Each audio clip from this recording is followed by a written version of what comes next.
Tired of the everyday grind? Ever dream of a life of romantic adventure? Want to get away from it all? We offer you Escape.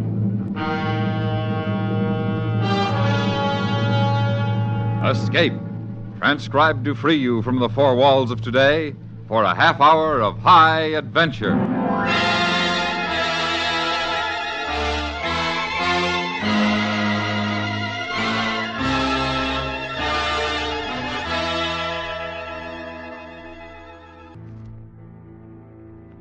You are traveling east on a cross-country bus, while among your fellow passengers, seemingly innocent and friendly, are a man and a woman who plan to destroy you and 150 million of your countrymen.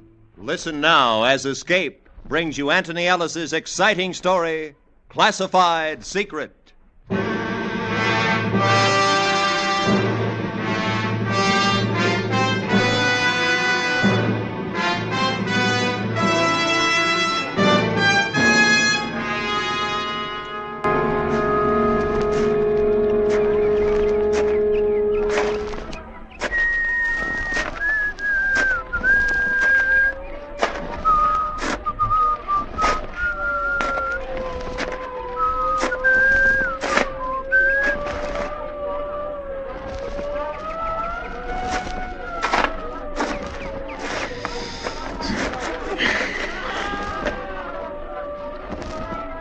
Nice day.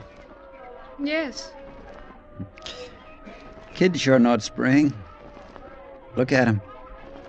I've been watching them. Yeah. Kind of glad, though, I haven't got any. Oh? Well, you know, world conditions, things the way they are. Who wants to bring a kid into it? I suppose so. Do you have a match? Sure. Here you are. Thanks. Have you got it? What's the matter? Well, you don't look the type. I almost hoped you weren't. Have you got it? With me? No, but I'll take you to where it is. All right. The money's in 10s, 20s, and 50s. In the sack with the groceries? Mm-hmm. I thought it'd be safer that way. I guess so. How much? 10,000. 10? That's what you agreed to. I said 20. I was told 10. They made a mistake then, didn't they? Sorry. What are you trying to do? Nothing. Not a thing. I was told you were with us. I am, but I get paid for it too, don't you? I can't sit here any longer. We might be watched. Will you please give me... Sorry. It was a misunderstanding. But Unless you want to take me to the head man, maybe he can straighten it out. I haven't any instructions for that. Where can I reach you? As of about 2 hours from now, you can't. I'm leaving town. Will you give us 24 hours? It'll take that I'm long. sorry. If you can't pay what I want, there's somebody else who will. I'm going. So long. I was sitting on a bench in a little park in North Hollywood, California. The early spring sun was warm, and there was a smell of fresh-cut grass. I watched the woman I'd never seen before walk off down the path. She was headed for the avenue, and some cars parked beyond the trees. I thought how nice it would have been if she were just a woman in the park and nothing else. I waited until she was out of sight, then I got up and walked away in the opposite direction.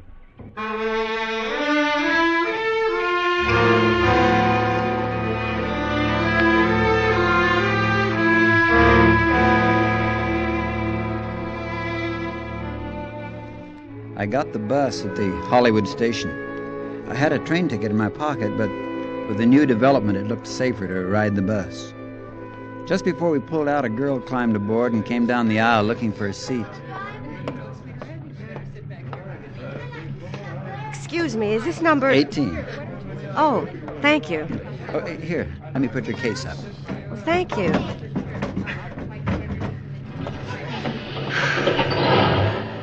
I was afraid I was going to miss it. Yeah, I know how it is.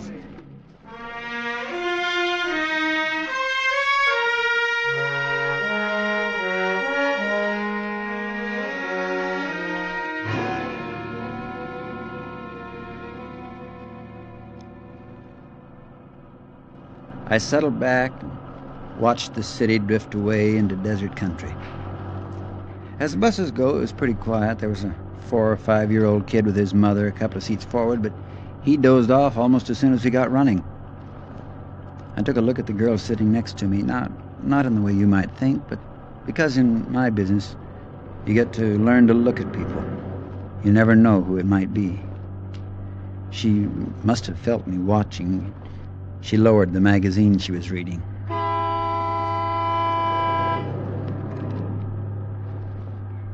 Would you care to look at one of these? That's nice of you. I always forget to buy them. Well, this one's a mystery. I don't usually read them, but on a long trip, they kind of pass the time away. Yeah, they do. How far are you going? New York. That's a long trip, all right. I'll say. I haven't been back for 10 years. Bet it's changed. Yeah, I guess so. I read the mystery well into Arizona. When I finished, it was beginning to get dark. The kid up ahead was awake and hungry. There was a feeling of expectation on the bus as we drove into the first night of travel.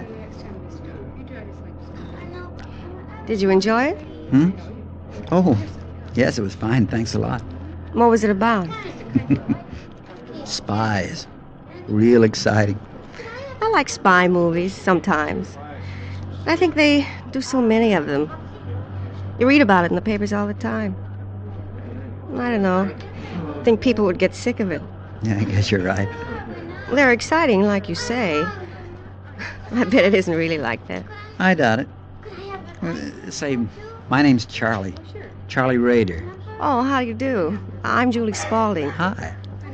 That kid sounds as hungry as I am. Yeah, we ought to be stopping soon. I hope so.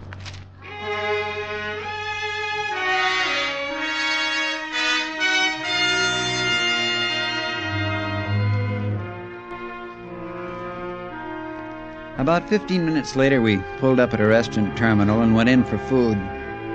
I watched for any new passengers who might be getting on. I didn't see anybody, and as soon as I'd finished my sandwich and coffee, I sent a telegram to New York and then got back on the bus. The girl, Julie, and I seemed to be hitting it off, and it was pleasant enough to pass the time. After we got rolling, the kid up ahead decided to sing himself to sleep. It was like a crooning over and over again, the same song, the same few notes. I guess it put everybody else to sleep except him.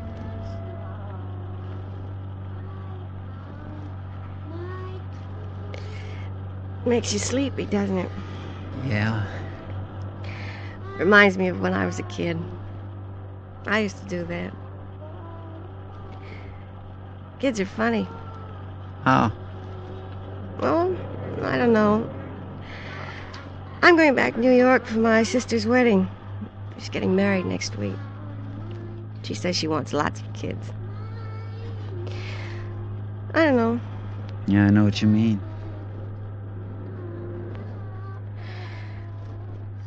Mind if I ask you something? No, I don't mind. What? Are you married? No. I don't mean it the way it sounds. I'm always interested in trying to guess about people. Now, I would have figured you were a married man with maybe 2 or 3 kids. No, I'm not married. Oh. I hope you don't think I'm nosy. No. Well, that kid singing fixed me. I'm going to take a nap. Good night, Charlie. Good night.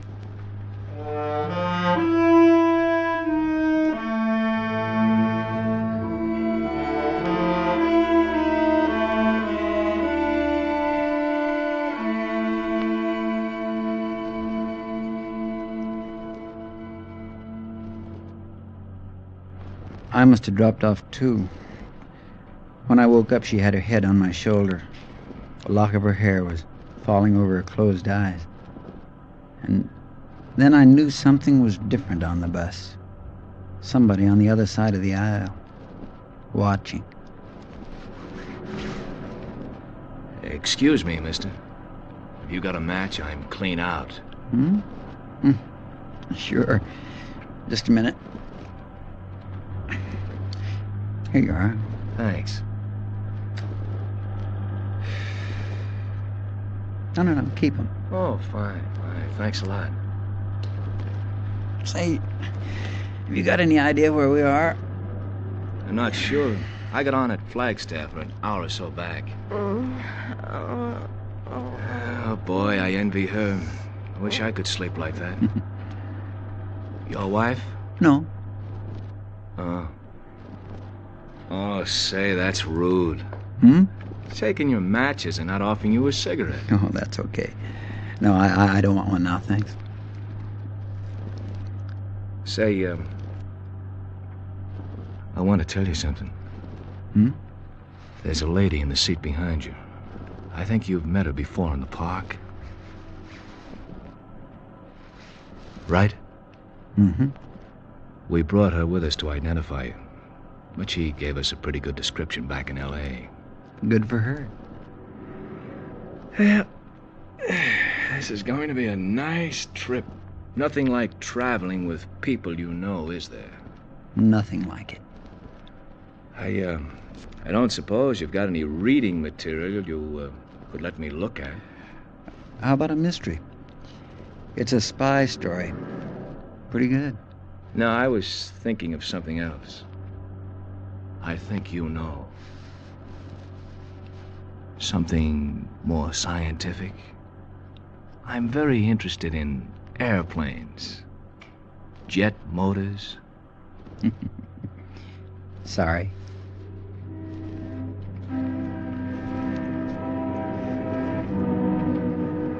He looked across at me, smiling, pleasant. And to anybody watching, it was nothing more than the casual conversation of two strangers brought together by the night and sympathy of loneliness. Then he leaned back and, reaching inside his jacket, brought out a small automatic, which he kept very carefully hidden from any eyes but mine. Always carry this with me on a trip. You never know. I knew, all right. If they couldn't buy what they wanted, there were other ways. That's what he was telling me. And I saw in the man's smiling face that I'd never reach New York unless I killed them before they killed me.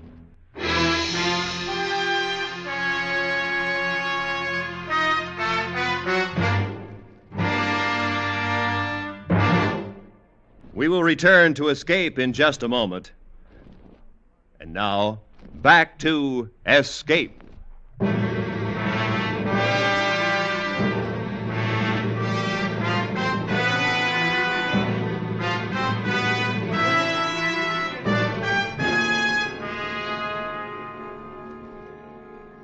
Julie and I had breakfast somewhere in New Mexico. The woman from the park and the man who carried the small automatic sat in a booth while we ate at the counter. I'd thought about things most of the night, and I decided to tell the girl, not too much, but enough so that she might be able to help. And I knew I'd need some help. Coffee's pretty good here. Yeah. A cigarette? No thanks.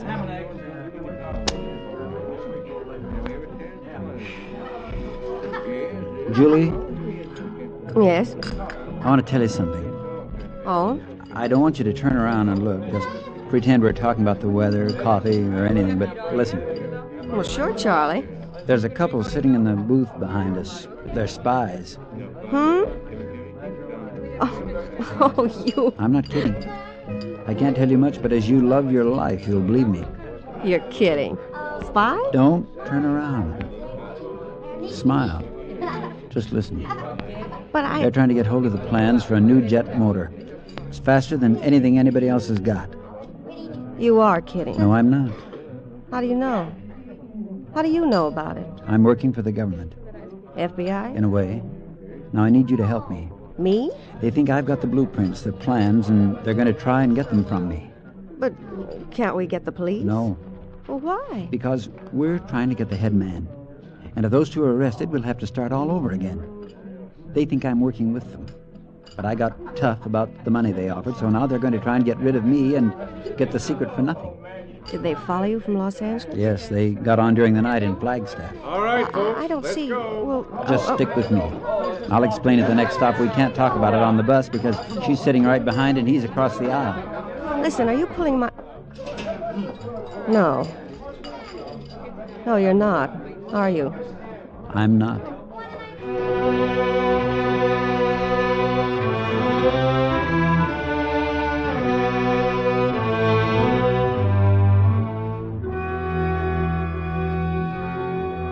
We went on through New Mexico and the Pink Rock and the desert. We talked a lot of nonsense, and after a while I could see she was getting back to the idea that I'd been kidding, especially after the man with the gun introduced himself as Mr. Hutchinson and started to talk about fishing. It was about a half hour before our lunch stop. Now, you take some of that Northern California country. Talk about trout, steelhead. I tell you, My you have dad never used to seen... take us up, my sister and me. Oh? Take us up to a place in Maine. Oh. Dad always wanted a couple of boys, I guess, but when he saw what he got, he figured it wouldn't spoil his plans anyway. So he took us fishing every summer. You should have seen the fishing up there. Yeah. I'd like to. Someday. I'd like that. How about you, Mr. Rader? Do you like fishing? No, not much. Did you ever try it? A little when I was a kid. You ought to take it up again. If you have time. Yes, I might do that. If a man had a little money put away, he could do a lot of fishing. That's the way to live. Have about $10,000, go all over the country fishing, no work, no worries. How does that sound, Miss Spaulding? Oh, what a life. It'd take more than 10,000. Oh, I don't know. 10's better than nothing. $10,000? Why, you could... They went on talking, and I did fishing some is thinking. He was smarter than I'd thought. Looked like a nice, average guy and behaved like one. That's one thing I'd learned. The more ordinary you can be, the less you're going to be suspected, and these people had it down to a science. It wasn't going to be easy because I was going to have to convince Julie all over again. I could see that.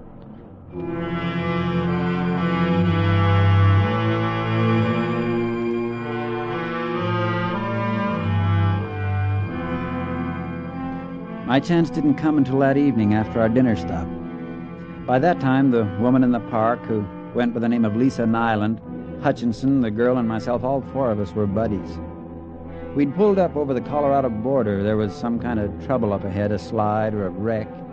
The driver told us we'd have a half hour or so before we went on. You want to take a walk for a while? There's a cafe a couple of 100 yards back. I'll give you a call when we're ready to move on. Kind of nice to have an extra leg stretch. How about some coffee? That'd be nice. Charlie? Oh, I don't know. I'd like to have a look at the valley down there.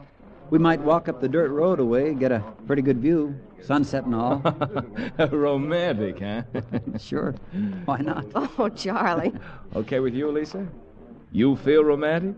Want to see a valley in the sunset? That'd be very nice. Okay, let's go. We walked away from the bus and up a narrow ranch road. About 100 yards up, there was a curve, and around it a stand of trees. When we got there, you couldn't hear the sounds from the highway any longer. It was peaceful, and it was very pretty. I knew that Hutchinson was delighted about the suggestion. It was going to give him his chance, but he made the mistake of playing it a little too clever, and he kept his game of small talk going a minute too long. We'd got to the top of a cliff overlooking the valley when I stumbled on a rock and fell a few steps behind before they had a chance to stop. And when they did, I already had my gun out. Hey, what are you going to do? Target practice? No. Julie, get over here. You two stay where you are and keep your hands behind your head. Charlie, are you sure they seem to I be... know what they seem. Now look, I don't want to do this, but it's you or me. You should have made the right deal in the first place. I can't let you go, you know that. we might still make a deal. You had your chance. We've got the 10,000. How about waiting till we get to the next town? We'll have the rest of it telegraphed. I make mistakes, but not that kind. If you told us what you wanted, we might have been able to get the 20,000 for you in Los Angeles. Turn around, both of you. Oh, now, wait a minute. We're all in this together. We all want the same thing. You figure you can get more money from the head man in the East. Okay. Give us a chance to get it for you. We're in contact. Turn around. He gives us our orders. What difference does it make? Now, look, you shoot us. What do you think they'll do? They won't let you get away with it. They'll kill you. Charlie, you can't just shoot them. Turn them over to the police. You can't Be just quiet. shoot them. He can't tell the police, Julie. He's with us. Only he wants money out of it. And he thinks he'll get more from the head man in the East. Turn around. I'm not going to say it again. Charlie, don't. I know you've got a duty, but you can arrest them. Please, you can still... I told you to be quiet. Arrest? Listen, Raider, you're not going to... You're not going to kill us over 10,000. Why, it's murder, even if you...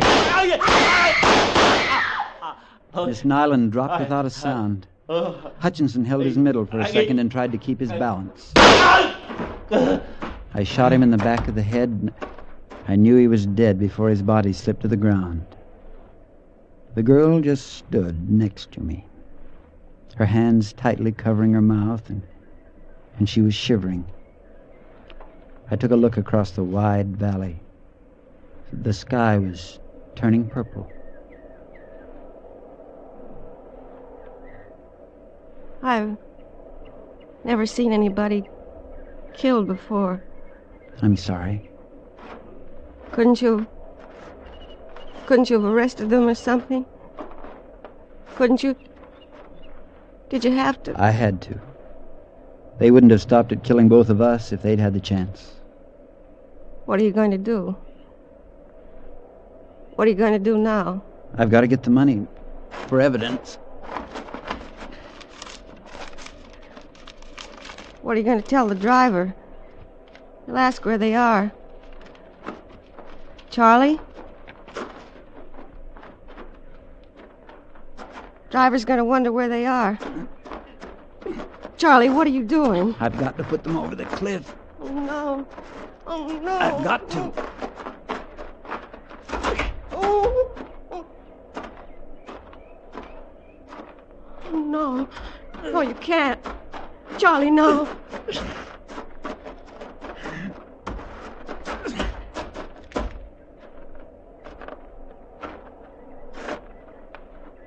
All right. Come on.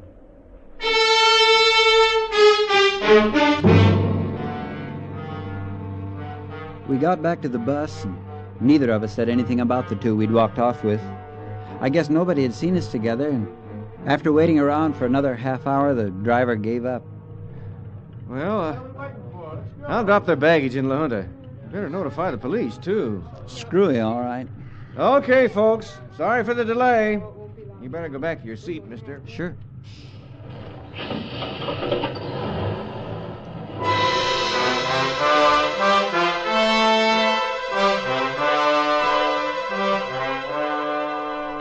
I was starved when we pulled into the depot at La Junta. I'd already made up my mind to lay over and take a detour on another bus.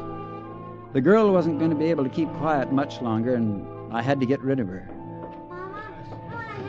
We got out of the bus, and the two men were standing alongside, waiting. Just a minute, please. Hmm? We're special agents for the FBI. Search him, Larry. Yeah, just a gun and money. Where are the other two?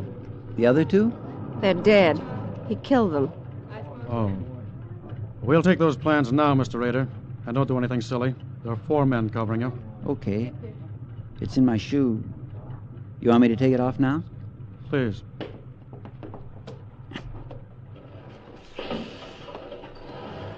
Here. Thank you, Mr. Rader. This isn't worth anything, really, you know. We planted it in the factory in L.A. for someone to steal. What we wanted was to be led to the top man in New York. And when you sent that wire to him back in Arizona, we got him. Oh. We were worried about you, Julie, when you didn't call us from Albuquerque. I didn't get a chance. He was with me all the time. Is she? Is she... Are you playing spy, too, Julie? I'm working for the government, Mr. Rader. She's been following you since you stole the plans. Well, you fooled me. I bet you fooled Hutchinson and Nyland, too. It won't matter to them, though, will it? Well, that's the way it goes. Take him away, will you? I had to watch him murder those two. I don't want to hear him laugh about it. Come on, Raider. We've got a car waiting. Sure. So long, Julie. Nice to have met you.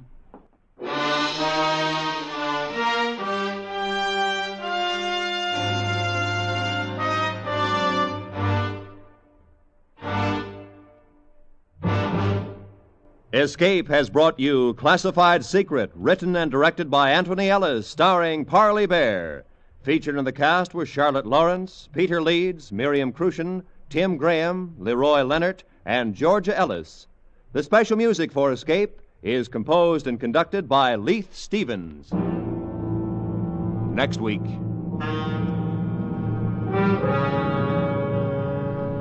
You are in a cantina in Mexico, listening to a man speak his hate for you in word and music, while somewhere, in jeopardy without your knowledge and beyond your reach, is the one you love, who may lose her life, for the man who sits across the table hating you is the only one who can save her. So listen next week when Escape brings you E. Jack Newman's exciting story, El Guitarrero.